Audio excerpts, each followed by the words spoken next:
going to count us down in 3, 2. Jessica Freeman is our guest next week, so I'm excited to ask her our quick fire 5 questions. Jessica is a graphic and web designer. She is the owner of Jess Creatives. Jessica, welcome to the Fitness Business Podcast. Thank you so much for having me. I'm excited to be here. We are excited to have you. It's a pleasure to have first-time guests on our show. I get kind of excited to meet our new guests and really just to welcome you to part of the Fitness Business Podcast family. Yeah. All right. We have 4 super fun questions to ask you, or I have 4 super fun questions to ask you. And then the last one is going to be a little elevator pitch. So let's get started. First one is, what is a life lesson that you learned from the pandemic? I would say to just not be afraid to fail, to try things new. I did a lot of pop-up offers, just trying out new things just to see what would work, what could help people who might, be struggling with budgets and scheduling. And that really actually seemed to work. Perfect. Now, if you could play a character in a movie, what character would it be? I would say we're going to throw it way back. Jennifer Garner in 13 Going on 30. One of my favorite movies. And when I walked out of that movie, I remember being like, I want to be a designer so I can have her job. That was what I thought after I saw that movie. That is a throwback. That's a good one. We haven't had that one before. All right, please complete this statement. Sunday mornings, you can find me either at church or playing with my newborn daughter. Yes, congratulations. You told me you have a 5-month-old. So hats off to you becoming a new mom. Thanks. So what is your number 1 book recommendation for all of our FBP family? I would say one of my favorite business books is Superfans by Pat Flynn. It's all about growing an audience and a community and not just getting clients, but people who are super fans of you. Super cool. Yeah. All right. And finally, here it is, your chance to pitch your show that's going to be coming next week, which is going to be all about making your website for you. I love the topic.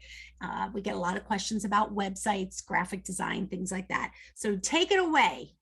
Yeah, so I know a lot of gym owners and fitness professionals get really frustrated and overwhelmed by their websites. So we're going to be talking about how to increase retention in your gym and increase conversions on your website so it actually works for you and helps you get more clients. Perfect. Good pitch. All right. That was excellent. Good job, Jessica. Thank you. Yeah. Oh, Jennifer Gardner. I think I had her before. Somebody mentioned her before, but it was what was the show in that she was just like the badass? Alias. Yes. Yes. I think that's what somebody said, Alias. It wasn't 13 Going on. Those very different personalities, yeah, but of her characters. But yeah. I was telling Brittany that this is just like my new favorite story. So I'm telling everybody, my family's sick of hearing it. 2 nights ago, I had a guy that he interviewed. He was just a lot of fun. From the second he came on, he was just like, just over the top fun. And I asked him this question, and I love waiting to hear what people say, because you try to figure them out. All right, who do I think they're gonna go with? He blew me away. He was so funny. He goes, that's easy. He's like Miranda Priestley from The Devil Wears Prada. And I'm like, what? That, just that split second of what? And he starts laughing and I start laughing. And he's like, I'm sure you want to know why. And I'm like, oh, please do tell, He's like, because you know what? I think I'm just a nice person. He says, there's really I'm just one of those people, there's not a mean bone in my body. And he says, I am so envious of that Miranda Priestley. I just want to be a bitch for a day. He goes, I just want to be mean. I just want to tell people what I think. And I'm just like, oh my God. There you go. I said, me too. I said, I'm the same way. I said, the second that I said, I'm short or not smiley, I said, I throw everybody into a tizzy. They all get like, what's the matter with Dori? Dori, what's the matter with you? Oh my God, Dori, you okay? And I'm just like, no, you're just like annoying me. And I actually let it show for once. But Mhm. so he was so funny. He emailed me today and he just thanked me for, being on the show. And he's just like, if you ever just want to be Miranda Presley for a day or for an hour, 5 minutes, he's like, just call me. He says, you can be all the bitch that you want to be. And I was like, ditto. It was just funny. I love it. Like, I love most of it. the dudes pick superheroes. He picked, But no, not it's a him. good choice. It was It's a good awesome. choice. It was a good. I All love right, it. I'm sorry. Let me keep the show on the road. Sorry You're about fine. that. It's a good story. My It's a good editor's probably like, wrap it up because I got to cut all this out, All right, here we go. Main interview about 17 to 20 minutes. So it is 8:18. So we'll try to go maybe like 8:35, somewhere in around there if you're watching the clock. Okay. And I'm going to introduce you. We'll do a little, hey, thanks for having me, whatever sounds like you. Okay. And then we're pretty much going to get started right away. I do a lot of voiceovers and I don't want to eat up your expertise time with just stuff that I can do through voiceovers. Okay. All right. Let's count us down and we will get started. Here we go. In 3, 2, it is time for another Fitness Business Podcast episode. And today our guest is Jessica Freeman. Jessica is a graphic and web designer. She owns an online business called Jess Creatives, and she really deals with designing websites or helping owners design websites in the health and fitness industry. So Jessica, thank you so much for coming on. You are a perfect guest for us here on the Fitness Business Podcast. Yeah, I'm so excited to be here. So how old is Jess Creatives? We turned 10 years old just this past year. Ooh, you're no longer a baby or toddler. We're getting into we're getting up there in age. Well, that is fantastic. I love our topic today, and that's called making your website work for you. And I know this is such a hot topic for all of us because one of the challenges for many gyms and studio owners, even trainers, is their website and how do they build their website in a sense of, are they trying to use it to generate sales or are they trying to use it to generate retention? Love to hear your thoughts on that. Yeah, so I primarily treat websites as a way to get new clients, new customers. A lot of people treat their website like, oh, but my clients understand this and they know, and I'm like, wait, but they're already working with you. Like, they don't usually have a reason to go back to your website. Now, that's not to say you can't use your website as part of retention. There are some things you could do with like content creation, writing blog posts, highlighting members in your gym or studio, educating them, especially during the pandemic, like putting workouts, home workouts on the blog or something. Like, that's a good thing. If you are a gym or studio that your members sign up and pay through the website, there is some functionality you could try with, hey, before you cancel, like, do you want to try, like, here's a special offer, or like, come back, like things like that you could do. But a lot of the website is meant to attract new people. And we need to remember that because a lot of our traffic is people who have no idea what we're about. So don't use insider language. Treat it as like people who have no idea where you're located, what you're about, who's at your gym, who your gym is for. We want to treat them as complete strangers, like new to town, have never been to a gym before. I think that's such great advice because, again, personal experience. There's sometimes I go on a website just to be like, all right, where's our locations at? Is there one? Is there multiple? And sometimes that is the hardest thing to find. And it's frustrating.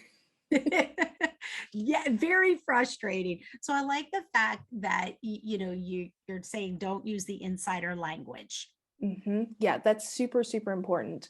Now, especially there are gyms I know that like, no, we are for elite athletes or things like that. So you might be able to talk a little more on the jargon side because it's people who are used to being at a gym.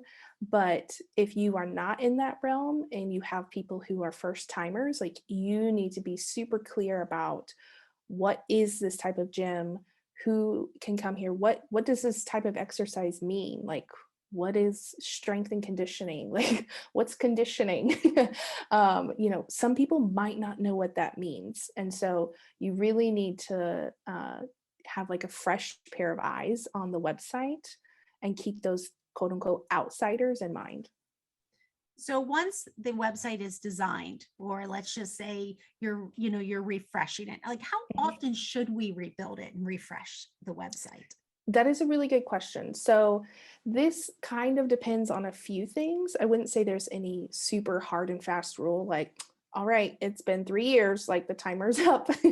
But I would say around the 2 to 3 year mark, you might want to freshen up a few things. Maybe just have someone go in and like have some new pictures uploaded, make sure everything's, making sense, and you're keeping things up to date. Obviously, like if you have schedule changes, you have new classes, new instructors, staff changes, like that needs to be up to date like every single month. But you could have a little refresh, just some tweaks, maybe every 2 years or so.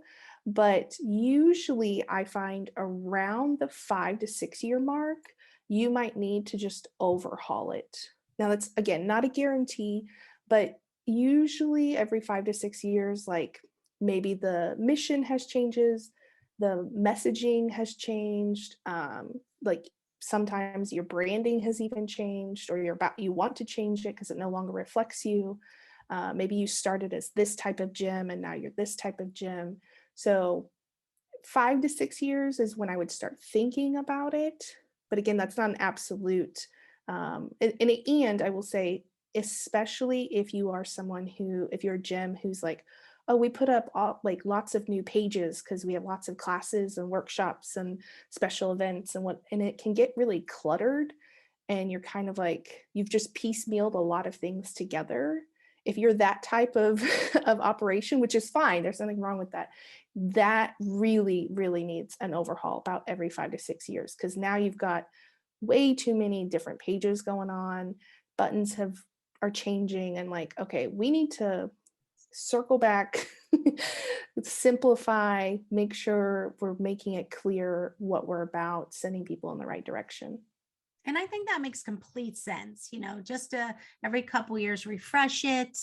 And then, like you said, 5 to 7 years with the Yeah. rebuild. Because I must say, what a website looked like 5, 6, 7 years ago is not, I don't want to say completely different, but But it is different. it is different. It is different. I mean, obviously, just new technology and Mhm. like color schemes change, like what was modern 7 years ago is definitely different than what's Right. modern today. So uh, Yes, absolutely. that makes a lot of sense. Let's talk about the term above and below the fold. What does that mean? Yeah, so above the fold means what appears on the website when someone first pulls up your website and they don't scroll. Like that first screenshot basically of what they see, that is quote unquote above the fold. So this is the first impression, and you actually have about 5 seconds to sell someone in that first impression. And I don't mean sell in terms of like they're going to literally sign up and pay right now, but they will decide within about 5 seconds if they're in the right place or not. Does this feel welcoming? Is this, oh, I'm looking for a CrossFit gym? This is a bar studio. Like, I'm looking for a women's only gym. Nope, this looks like it's for everyone. So, really thinking about your headline that's at the top of your homepage and the photo that's right there, and making sure that truly represents and clearly articulates what type of gym that you are. And this does kind of play into mobile as well. Like, we get a lot of mobile viewers nowadays. This kind of still applies. Obviously, mobile screens, it's harder to see quite as much compared to desktop. But they still can usually read that first headline, maybe see part of the picture. So whatever that looks like on mobile, again, just making sure they can at least see some of that text. Like sometimes I've gone to mobile websites and it's clearly not been optimized because the headline is like cut off and it's like super huge text or it's super tiny or whatever. And it's like, I can see like 2 letters of this headline. Or like the picture's way zoomed in and you're like, "Oh, what am I looking at? Like this is overwhelming." So that kind of applies on mobile as well, but more so on desktop.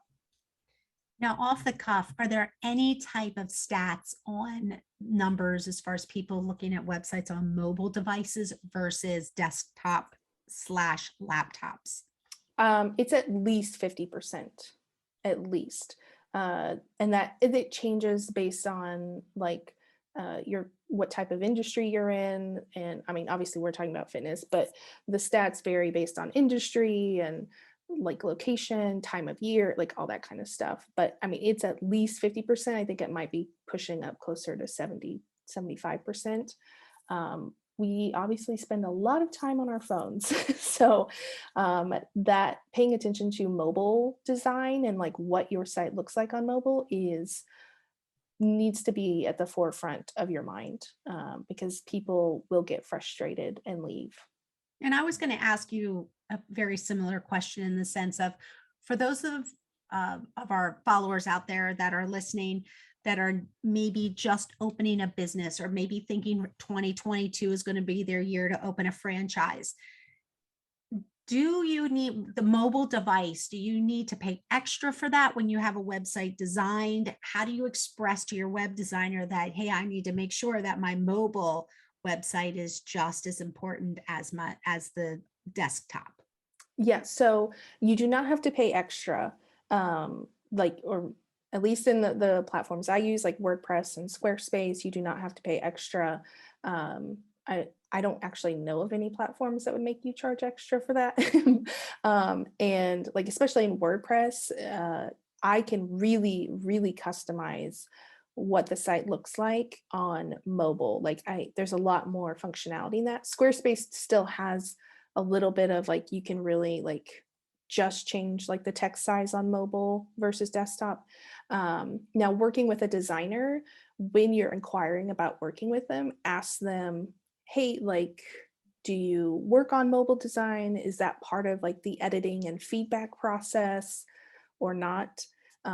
Hopefully that is. One thing I would do is go look at like the portfolio sites that they have listed on their website and pull those up on mobile and take a look and see like, okay, is this, or is it look like they've taken care of this, or is it completely like illegible and text is off the screen and and that kind of thing.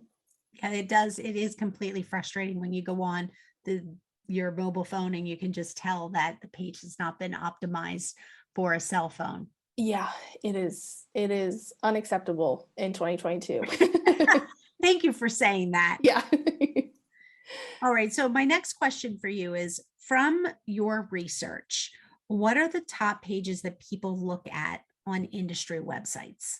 Yeah, so there's 2 that I would focus on, but then I also have something I'll say after I talk about those 2 pages. The first one is your homepage. This is like the number 1 page usually that people are going to go to because it pulls up in Google search. If you're on Google Maps, then that's usually the page that is linked.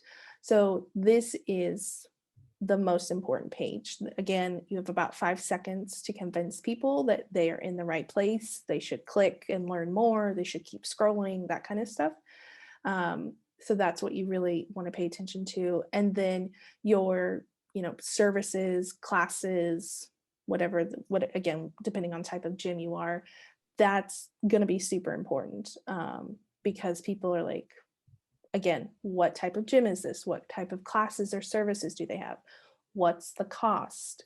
Like, so we really want to make sure that these pages or page, if it's just one, is super clear about location, services offered, timing of classes, pricing, for the membership, for the classes, like whatever that is. So those 2 pages are the 2 I would pay attention to the most.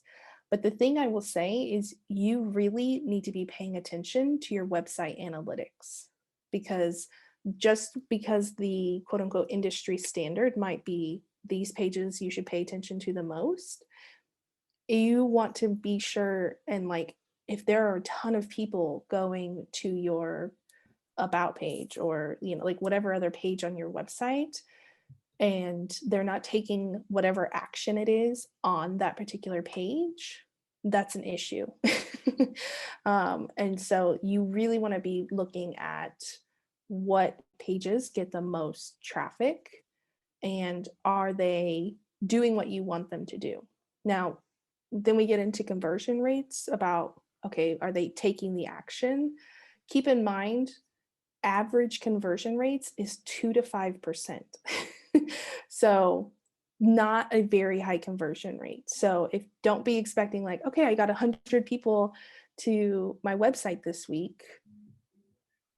Like don't be expecting 50 people to fill out your form, to call you, to email you, like whatever action it is, it's going to be very, very low, which is why we need to drive more traffic. But again, that's where you want to kind of pay attention to. These are my top pages. This is how many calls, emails, clicks, whatever that we've gotten. Is that in that 2 to 5% range? If not, okay, so we need to do something to tweak these pages. Good advice. I want to ask you your expert advice on 2 pages that I like to click on. Yeah. One is if there is a like an about page, I love to click on that. And the second one is like meet the staff. Yes. Maybe it's just me, but yes, I want to know about the business. I do want to know about the services. It's connection for me. I love to read the story of how the business got started, or maybe the owner. And then I also like to kind of just look at the faces of the staff. How important, as I know it's just me, but overall, how important are those pages? No, it is important. And it really, that also plays into what type of gym you are. Like if it's just a bigger gym, you don't like have a lot of personal trainers, then the staff may not be as important. Like yes, people still might want to like see who works there, but that isn't as of a high interaction gym.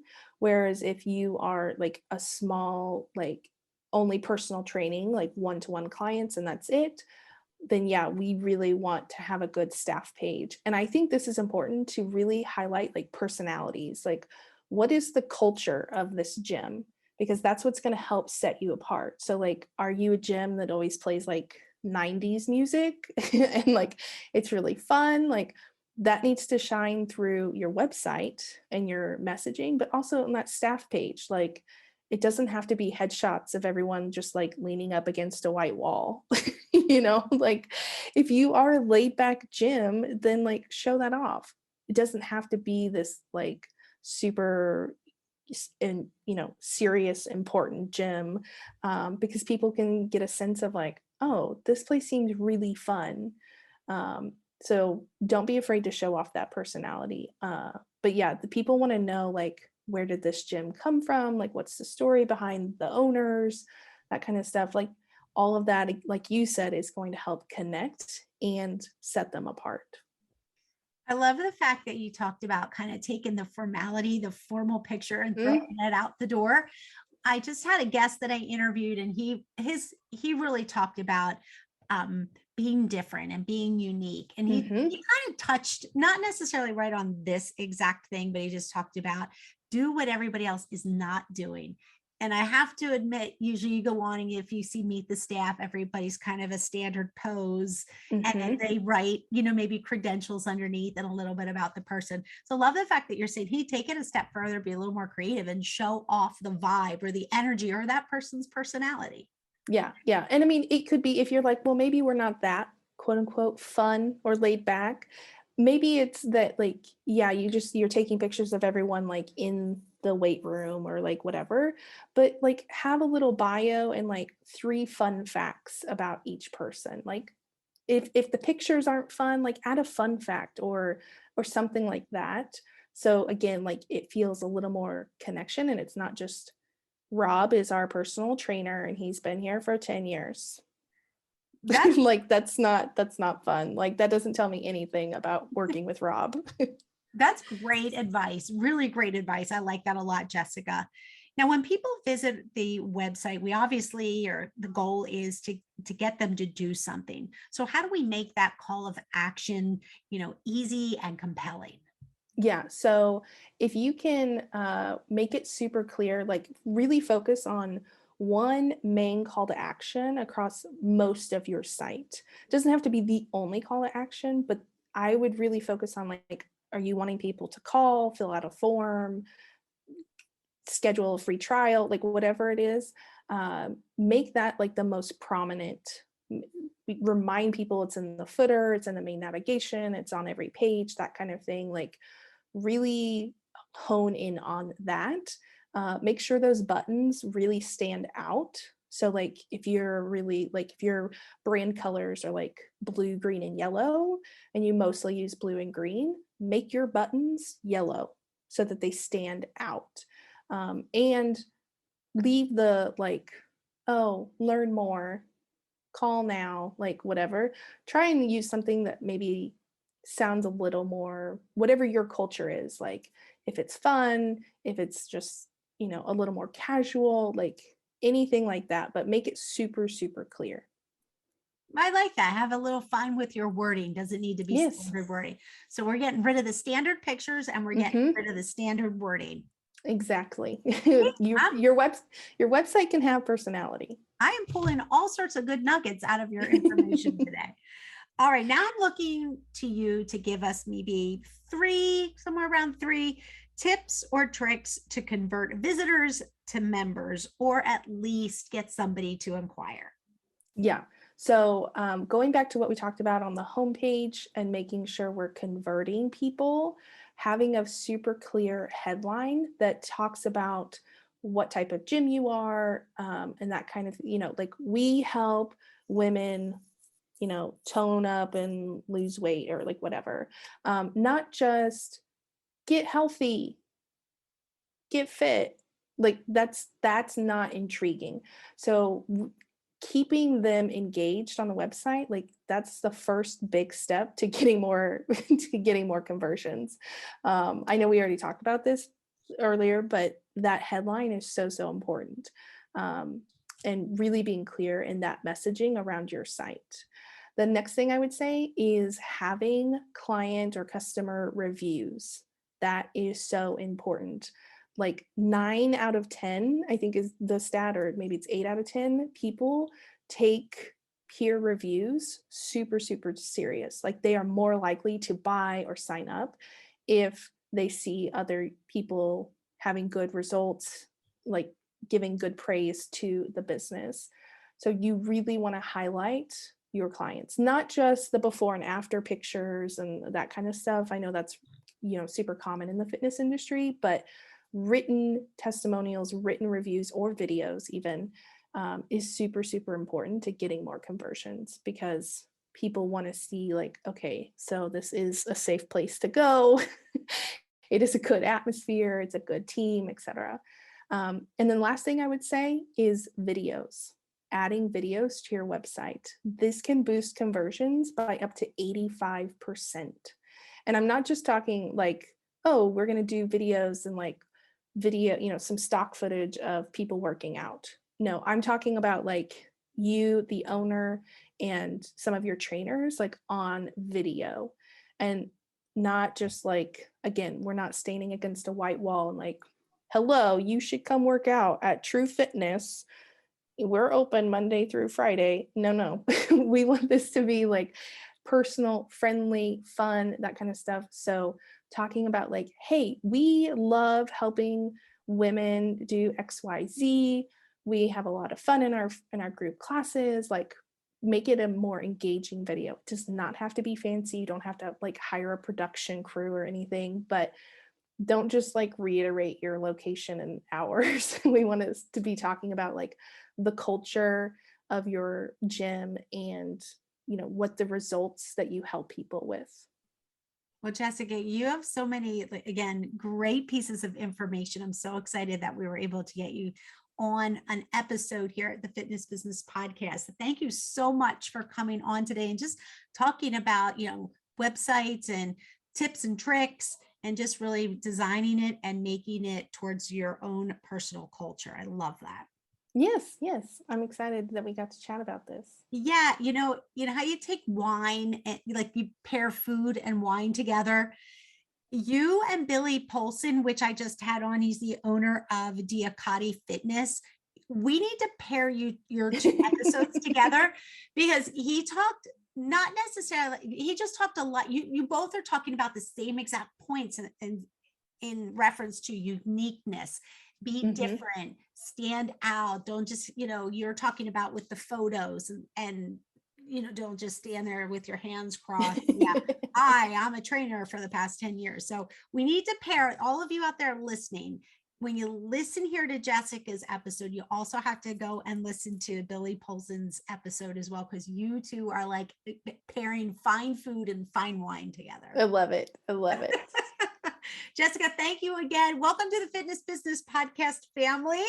And we hope to have you back maybe in 2023. You can give us the latest updates on website design. I would love to do that. All right, fantastic. That was so great. Yay. You gave some really, really cool different points. I really like that. I like that you took the unique approach, and that was fantastic. I like the fact that you said about make the buttons yellow and things like that. So lots of little changes that can make a big difference. Big difference. All right. Yeah. What are your 3 tips to make your website work for your business goals? Yeah. So the first thing I would say, start looking at your website analytics. You don't know what's working if you don't look at the numbers and the data. So that's the very first step you should take. Second, make sure you have plenty of testimonials around your site. That social proof is super, super important. Put up all the testimonials that you can. Even if you start running out of space, set up a dedicated page that's just testimonials from your clients and customers. And lastly, start working on your SEO if you haven't already. SEO is search engine optimization. That gets you in front of more people in Google search, which helps get more people on your site, more people in your doors. So you really want to make sure that you are driving that traffic, because if people don't know about your website, then they can't go to the website to find out about you. Okay, that's a wrap. You did it. Thank you. Really appreciate you coming on and taking time. I'm sure you're busy. What did you name your little girl? Zoe. Oh, yeah. Such a pretty name. She's adorable. Zoe Freeman, right? Yep. Zoe May Freeman. Zoe May. That's pretty. I like that. Really nice. Thanks. All right. Well, thank you again. You enjoy the rest of your evening. I have I have an event I have to go to at 10:30 tonight. I'm just like an event at 10:30. Yeah. Viewing an in-person event. Yeah. So full-time. I mean, even though this, I swear sometimes is full-time, but my full-time job is I'm a realtor, real estate agent. Oh, nice. In Florida. One of my teammates is on House Hunters. Do you ever watch that on HGTV? So tonight at 10:30, our episode is airing, and my office is having a watch party, and I'm just gotcha. Okay, that makes sense. I'm like, what event is happening at 10:30? I feel like going at 10:30 at night. You could just sorry, I fell asleep. I know. Well, I was telling my husband, I'm trying to convince my daughter to go with me, and they're like, you have to go. I'm like, I didn't have an excuse. I'm like, all the other agents that have little kids, we love the girl that's on House Hunters. Don't get us wrong. It has nothing to do with her. It's really the 10:30. That's everybody's got. Everybody's like 10:30. If it was like 8, 7, we'd all be there. But all of the girls and the guys that have little kids were like, right away, they were like, I got little kids. I can't. And then there's me that I have college kids. I'm like, I have no excuse not to be able to go and drive. The office I work out of is literally 8 minutes down the road. It's like, I kind of don't really have an excuse other than, I'm in my pajamas. And of course we're all like, oh, let's just make it a pajama party. So, well, grab some caffeine and yeah, I'll be fine. But I'm just some like, good oh snacks. God. So my husband's like, yeah, have fun at that. I'm like, oh, thanks a lot. Thanks a lot, honey. No. All right, Jessica, Love it. well, thank you again so much. It's Yeah. really nice to meet you, and Yeah, of appreciate course. you coming on and giving me a good laugh on trying to figure out who the guest is and all that good stuff. Absolutely. It was fun talking.